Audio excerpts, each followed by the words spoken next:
Oui, monsieur Blanquer? Oui, bonjour, monsieur le ministre. Oui, oui, non, bah, bien sûr, on est sur la continuité pédagogique.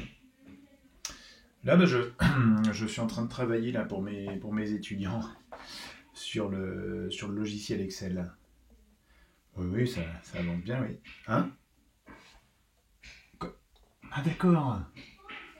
Ah, d'accord, on est surveillé par drone maintenant. Oui, oui, bah, non, non, mais alors, ah oui. Non, alors, l'accordéon, oui, non, bien sûr, ça peut être surprenant. Oui, non, c'est une nouvelle manière d'enseigner.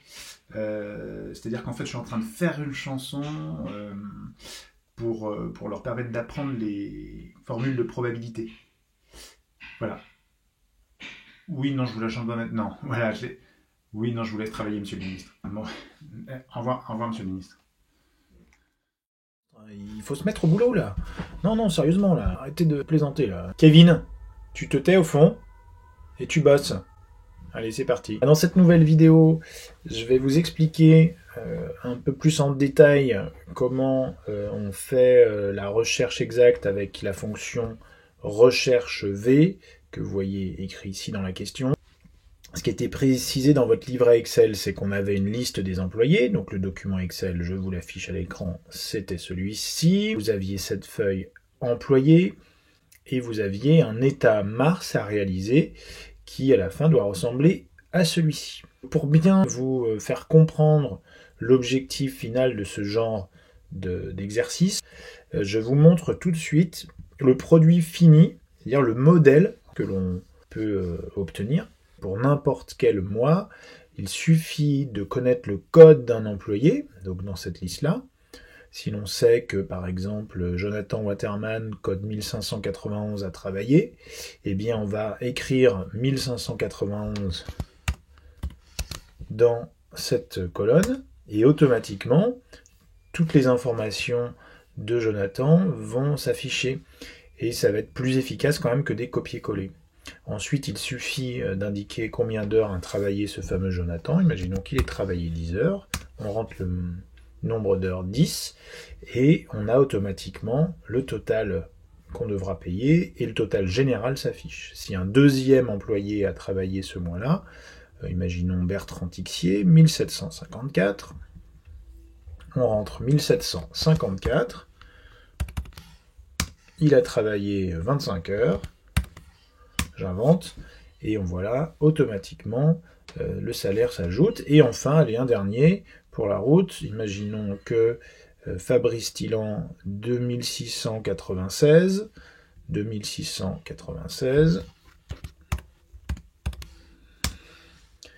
eh bien, il a travaillé, disons, allez, 60 heures. Comme il a travaillé un nombre important d'heures, on voit qu'il obtient une prime, ça s'est fait tout seul.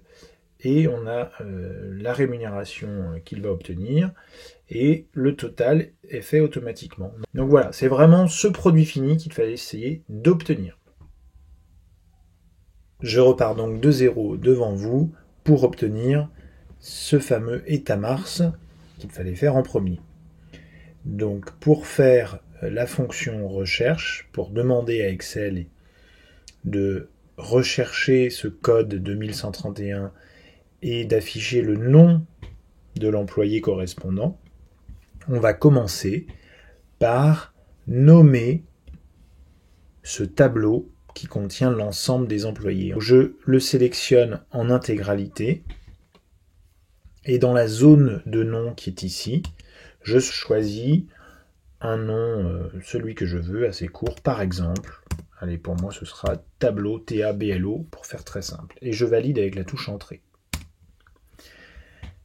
Maintenant que ce tableau est nommé, ça va être plus simple de faire ma fonction recherche, V. J'écris donc égal recherche V. Excel me le propose, donc je vais le choisir. Donc on voit recherche V et des parenthèses. C'est à l'intérieur de ces parenthèses que je vais écrire ma formule.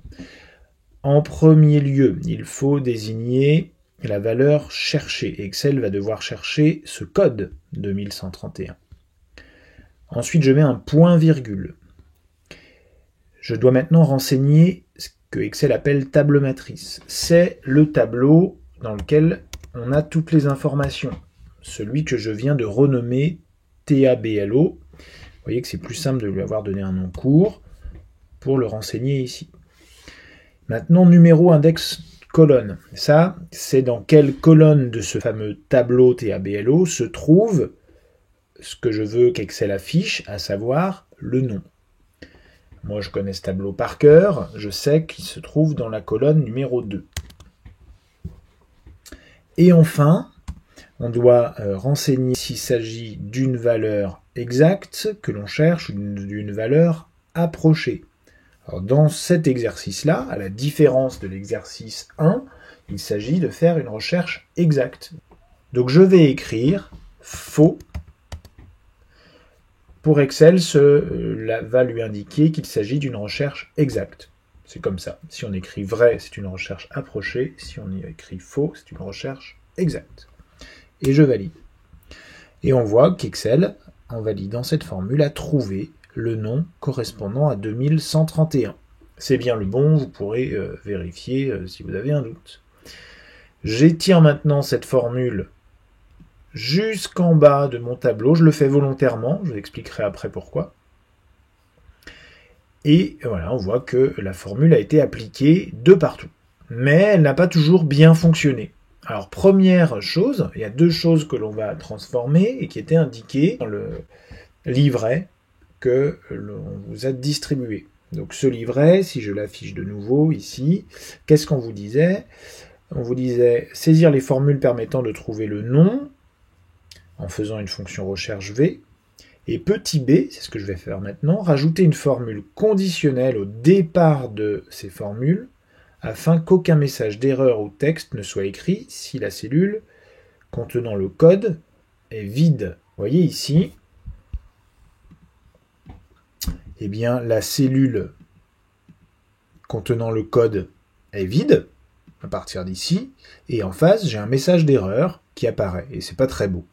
Donc, il y a une petite astuce pour éliminer ce message d'erreur qu'on a déjà vu dans un TD précédent.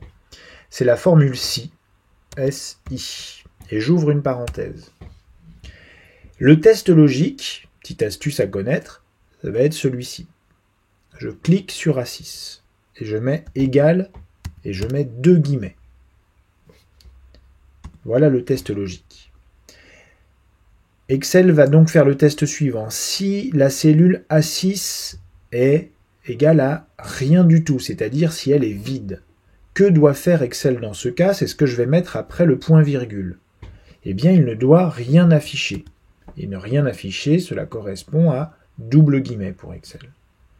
Et je remets un petit point virgule derrière, et je ne change pas la formule qui est déjà écrite, qui était la formule de recherche. Pour clore ma fonction SI, il y a la parenthèse qui est ouverte ici, je vais la fermer à la fin. Et je valide.